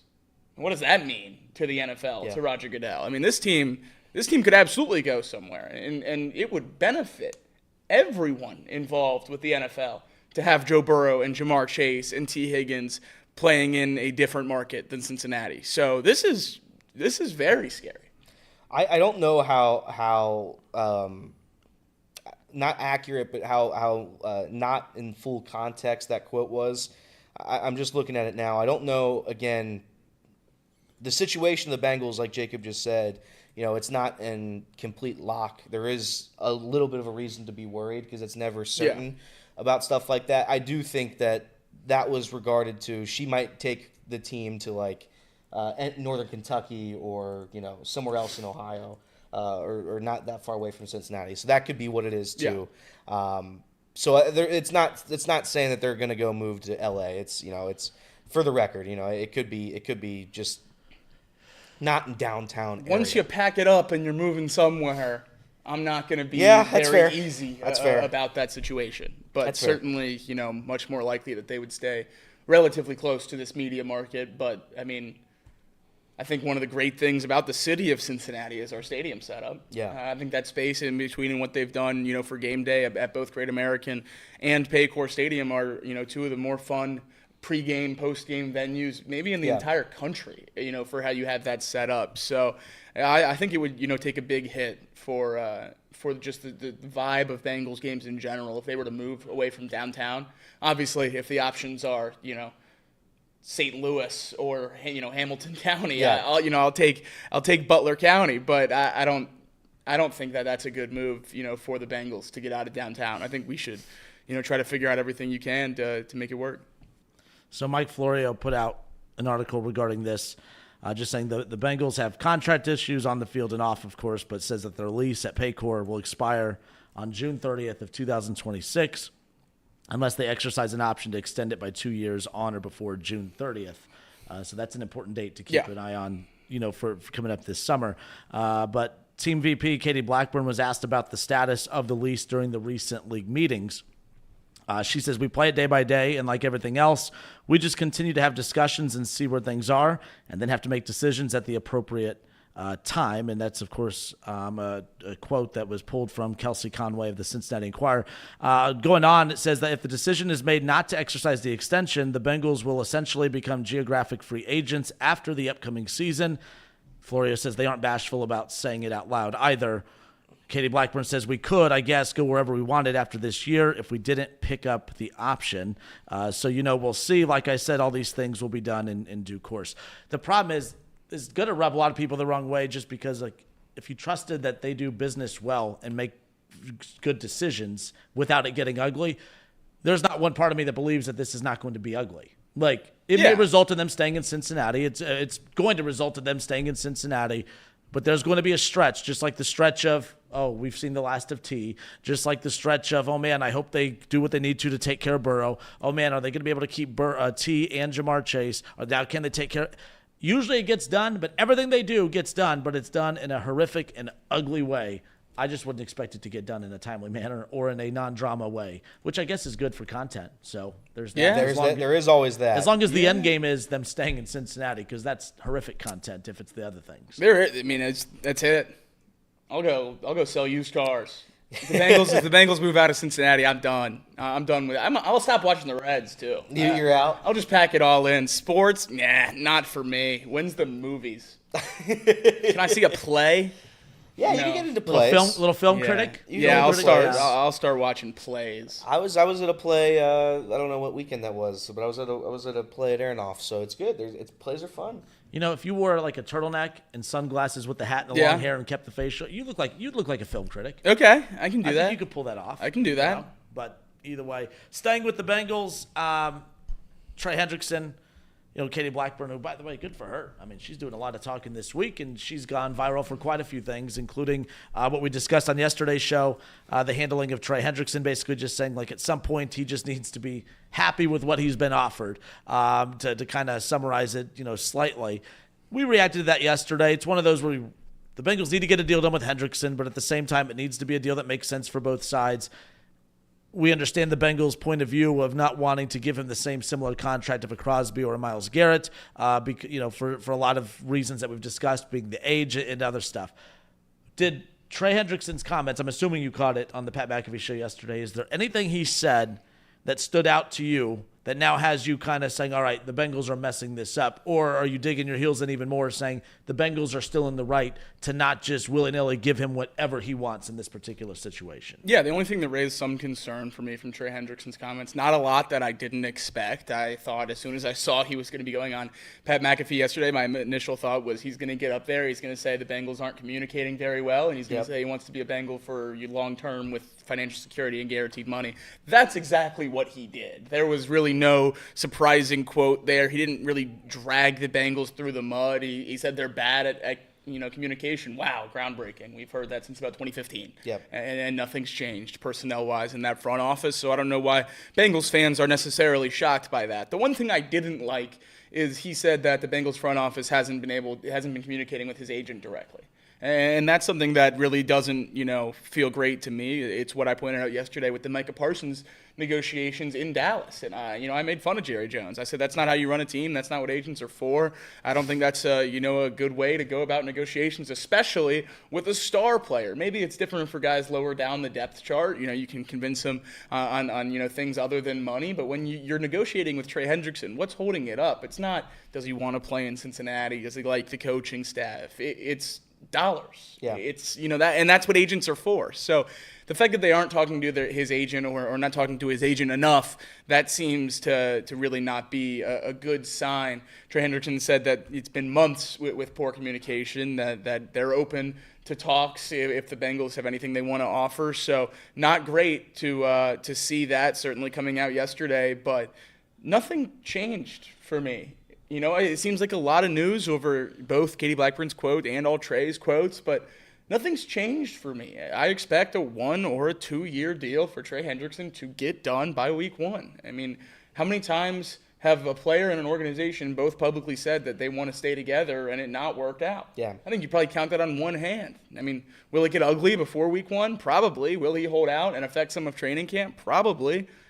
Is it going to get done? I still think so. So I'm not pressing the panic button. If done, is him on the field at $16.5 million, I'm not sure that's a bad thing for the Bengals either, assuming, he didn't hold out 3 weeks and you start 0-3. Yeah. So, anything short of that, I think the Bengals are going to be fine. I don't see any way, shape, or form Trey Hendrickson holds out for an entire year, and that's the only thing that would really worry me at this point.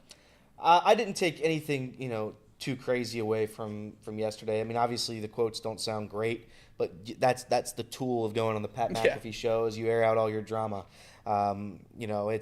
It's become something like, no disrespect to Pat McAfee, it's just that show. It's like whenever you have any sort of grievance publicly or privately, you go on Pat McAfee and we'll all air it out so everybody knows it. Yeah. It's a spectacle, right? And that's kind of what's going on with the Trey Hendrickson and the Bengals thing. It's a spectacle. The Bengals don't want to give this guy 3 years, $38 million a year. Trey Hendrickson says he's not asking for that. He says he has no intention of being the highest paid defensive player in the league, but he's frustrated with the lack of communication between his agent and the organization.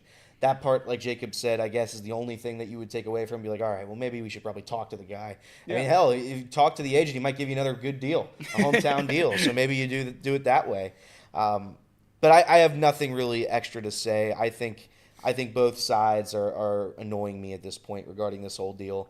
I think Trey Hendrickson signed a bad deal. He's upset that he did. Now he wants more. The Bengals are cheap, notoriously. They don't want to give a guy extra money, especially when he's already under contract. So I understand both sides, but both sides are also annoying. So I want that whole deal to end relatively soon. It's hard for me to say that the Bengals are going to give him a 3-year deal. I don't know if that. I don't think there's any way.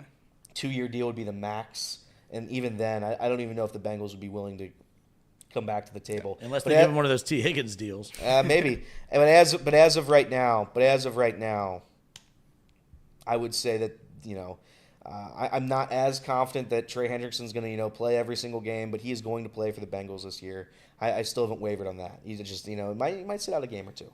Yeah, and the only other thing that he said that I think is worth bringing up from a quotes perspective is in regard to playing on a 1-year deal or any short-term deal, I guess whatever you characterize that as, he said, I don't want to play for incentives that are out of my control, and I do not want to play on a short-term deal. I would prefer not to address these things, but it's a respect thing when I'm hearing details about my contract in public that are not privy to me. So that's in regards to obviously Katie Blackburn mentioning the incentives and everything to get him up towards the league, the max for the edge rushers and not giving him that base pay.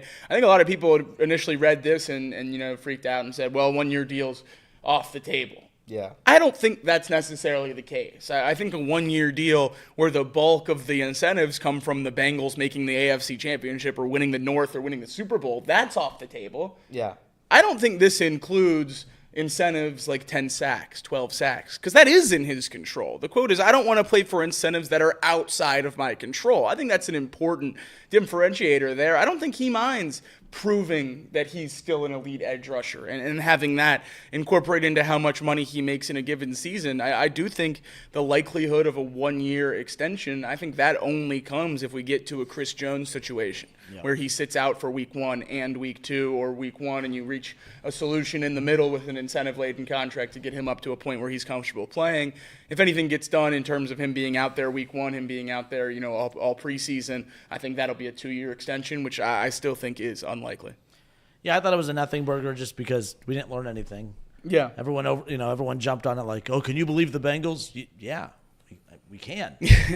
Like, did you not follow the Jamar Chase, T. Higgins contract thing? I mean, like, Burrow was one of those you knew he was going to get every dollar he had coming to him, and even that drug out a little longer than I think some people had anticipated. So if Burrow's contract kind of drug out a little bit longer, now maybe that was they purposely waited that long to announce it for the, hey, we'll release it during the ring ceremony for the Chiefs or whatever. But if Burrow's contract negotiation went a little longer than expected, then nobody's safe as far as that goes. The Bengals don't operate in the cleanest way, the most appeasing way. So bottom line is, he didn't say anything yesterday that surprised me. Oh, they don't communicate. Okay, you said that already. You said that the last time you were on the Pat McAfee show, to go to your point, Elliot. So at the end of the day, it's just one of those, we'll wait and see. Last thing as we wrap up the radio side here, is Trey Hendrickson making more? I guess a little buy or sell. Buy or sell. Trey Hendrickson will be making more than T. Higgins in 2025. In 2025, I'll buy it. I think I think he'll end up getting a 2-year extension and the money will be front loaded. So I think it'll be above 30. Okay. Fair enough. Over under 1.5 Pat McAfee show appearances the rest of the offseason for Trey Hendrickson. I think we're guaranteed at least one more. Over. Katie will say something dumb. He'll go on one more time. Over. Do you get to 2? You think we get to 2? Yeah, I do. You put the line at 2.5? Are you still taking the over? No, I take the under at that. Okay. I take 2. I think 2 is the sweet spot. You know why he's on the Pat McAfee show, though, right? Like, they love the Colts. They want Trey in Indianapolis. Yeah, they brought it up multiple times. Olu, come play for Olu. Oh, you did well playing for Olu. I'd love 11. We got to do our Reds final score predictions. Oh, yes. I'm going to say the Reds lose 1-0. Smart. I'm going to say the Reds win 13-5.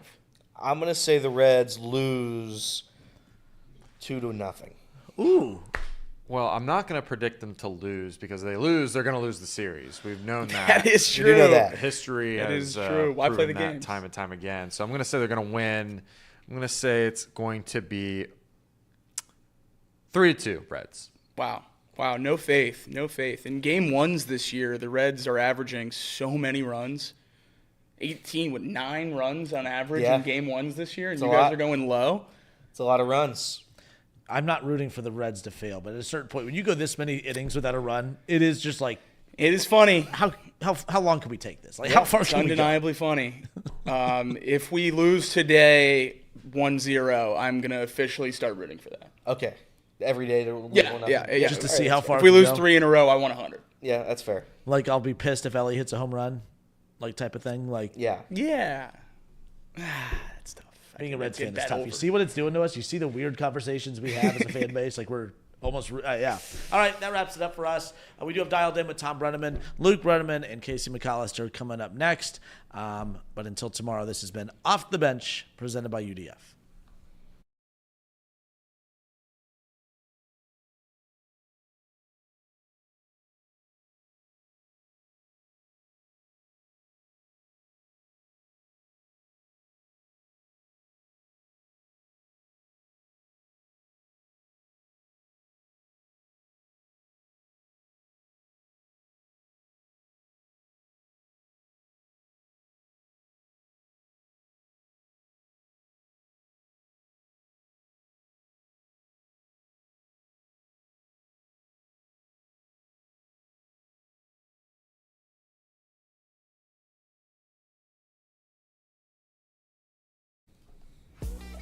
But also, you can only score a run a game. Yeah, that'd be nice, though. I mean, if we score a run a game, who knows what happens these last 2 nights? It's a lot of extra inning games. You don't tie in baseball. By the way, I will say this: the Reds, their games have just flown by, and because you're getting Very a lot, fast. because they're not producing offensively, and they're getting great starting pitching. Yeah. So the games are averaging about 2 hours and 20. I mean, it's just absolutely wild how quick these games. Oh, yeah. I mean, every time I go to like check the score, if I'm out and about doing something, like it's the 4th inning already. Like that's how quick these games are going. You have great starting pitching and a crappy lineup. It usually leads to quick finishes. How long was yesterday? Yesterday's felt real short. Yesterday didn't feel short. I don't have a It was number. done at 3, and because I know we went on at 3:30 right after. So after the post game. So yeah, that game was 12:40 to 3. So again, yeah, that 2 hours 20 minutes. Remember when baseball used to be 3 hours long? That you just like go on to, the low end. yeah, like Yeah. it would be like you're 3, there from 3:30, 7 yeah. to 10. I still miss it when I'm in the ballpark. I don't miss it at all when I'm watching a game. TV, I mean, yeah, I agree. love the pitch clock. I agree with everyone. This always gets taken out of context when I say it. I love it's so much better for 140 games a year when I'm watching it on TV or listening to it on radio. I do get upset when I'm in the ballpark and I bought tickets and I got my buddies together and we go to a game and I look at my watch and it's 2 hours and 15 minutes. Like we got 2 outs left. Yeah. I felt that on opening day. You know? Yeah. We didn't like say, oh, how long is this game? It was, well, we only got up twice for beer. Like, It was only twice we got up to go get beer. And like usually, I mean, on previous opening days, we were able to get 3 or 4 in. We only got 2 in. Yeah. I mean, seeing Cincinnati sober after a game was just It's kind crazy. of like a, That's first why you time got to get down experience. there, 1 o'clock game, you got to get down there at like 9:30. The Reds are on a little bit of a. How long are they on the road here? A little bit. 7 games. A little bit 7. of So it's yeah. Brewers and then was it Brewers and Giants Giants. again? All the way till a week from tomorrow. And they should get, Andrew Abbott should be back relatively soon. It was reported that that was the target date for Austin Hayes as well, that Friday against the Pirates when the Reds return home. So hopefully that Pirates Mariners homestand, maybe that's the first time we see this team a little bit. If Spiers pitches Sounds like lights out, Stevenson's a little further away. if Spiers pitches lights out to close out the Brewers series, and Andrew Abbott's healthy to come back, are you just going to a 6-man? I would What are you go doing in this? Spires bullpen, but I imagine they'd have a different answer. I'd go Spires into the pen, Jabot out. If and then- $21 million is going to lock Nick Martinez into the rotation, Carson Spiers is the second best Nick Martinez we got. Yep, that's right. So That's right. So I think that's going to be the move, if I had to guess. Good. See, these are the good problems to have. Yeah. Like, it just stinks because I mean, when people bring up, oh, we're being too negative, again, it's so, as much as we're overreacting to the negative early, we could be overreacting to the positives too, but damn that rotation. The pitching has just been lights out. And I think you're not going to make the play. We could talk about all the reasons they're not going to make the playoffs, but they have the most important thing to make the playoffs, and that's pitching. Yeah. So at the end of the day, and when you have good starting pitching, that elevates your bullpen. And that's something that when he was hired, obviously Terry Francona, he said the most important thing is not wearing out your bullpen. And that's the most important thing right there. So if you're getting good quality outings consistently, I mean, look, was it 20 innings or whatever they got from their starters this past series? Yeah. There wasn't a lot of miles put on the bullpen. The bullpen's relatively healthy heading into this road series with the Brewers. So I'm intrigued by that. Lodolo, I talked about how good the rotation is, though. He's the one I'm most nervous about. Yeah. And has the second highest ceiling of everyone in this rotation. So I'm curious to see how he looks tonight. Because if he comes out and looks a little shaky tonight, I'm curious to see what the narrative around him is going to be. If I'm going confidence ratings in the rotation right now, Hunter Greene obviously distant number 1. I think my number 2 is Brady Singer. I know we've only saw him once, but he, coming into the year, he had pitched the most innings in a single season out of any pitcher on the Reds, in the Reds rotation. So that has something to do with it as well. He's done it, for the duration of a major league season before, when even including Hunter, we haven't really seen that in Cincinnati. I think there's a pretty significant fall off after that. I think even with what we've seen from Nick Lodolo ceiling-wise, I worry about him every time he's on the mound, that he's going to have an ingrown fingernail or a blister or a scab that's going to keep him out for 6 months. Yeah. I mean, you just never know with him. First it was the calf, then it was the blister, and